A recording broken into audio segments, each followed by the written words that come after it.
In the community of Kodiak, this is about the size of a football. It's a real big bruise. There's some welts from the cuffs. Judy Plentikoff says her son Nick, who is autistic, looked like this after he went to check the mail in their neighborhood and was thrown to the ground by Kodiak police last week. He was wheezing, I think probably from the pepper spray, and he was definitely, even my hands were burning from touching him, from walking him home, so it was pretty strong. So anyway, we got him home, got him washed up.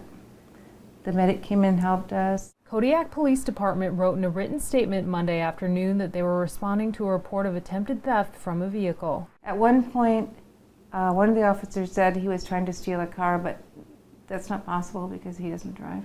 KPD said no specific facts will be released at this time, but in an initial review, all officers involved acted professionally and use of force was minimal and, quote, necessary under the circumstances. Immediate and hardcore force doesn't do anything productive. But one man says he believes what happened wasn't necessary so strongly that he placed a sign in front of the police station for 6 hours on Friday. It really upset me that we go so quickly to automatically to violence. It's become too casual a step at this point.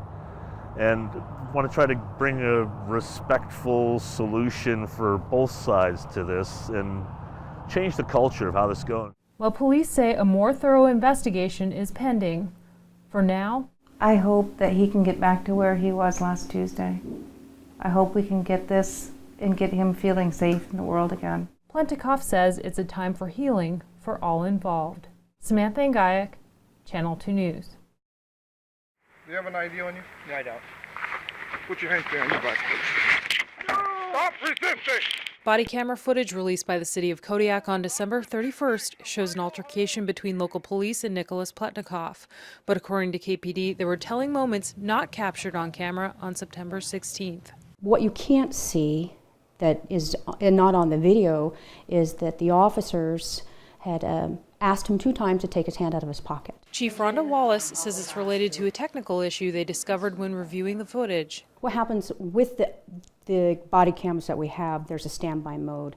When you click it back on, there's a delay. So that delay didn't show anything. It's just in that mode, it's picking back up, and then it clicks on. So you see at that point there, it clicks on.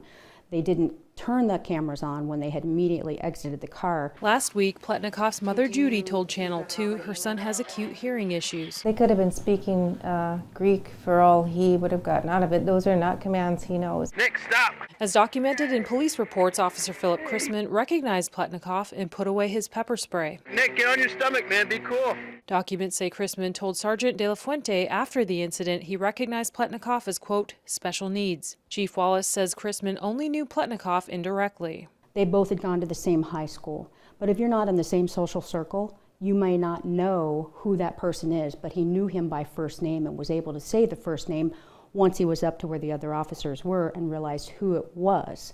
He was trying to get inside this car? Yeah. He does that from time to time. Okay. He went to check the mail. In the video, a neighbor says he works with Plentnikoff regularly, and it's likely he thought the vehicle belonged to him. And I'm sure he must have thought Yeah. that was my vehicle or so, because he's always teasing me. In fact, yesterday he was saying, "Can I have your vehicle? Can I take your vehicle?" "No, Nick, you can't have my vehicle."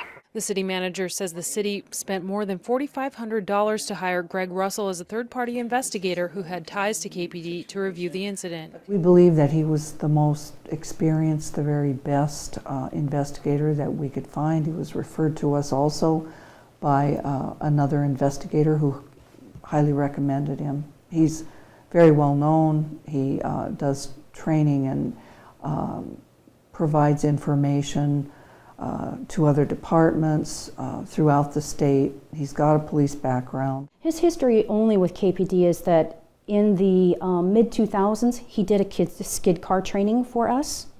That was it. And then just last year, the borough hired him to do an active shooter training for them. But that's the contact, that's the training aspect, that is our connection with him. That's one time. He has done past investigations, but how I like to put it out to everybody is that you know, when you look at doing an investigation, you don't hire the baker to set the broken bone. While the city says Russell found that KPD followed policy procedures, KPD says it's providing additional training to officers in interacting with individuals with developmental disabilities.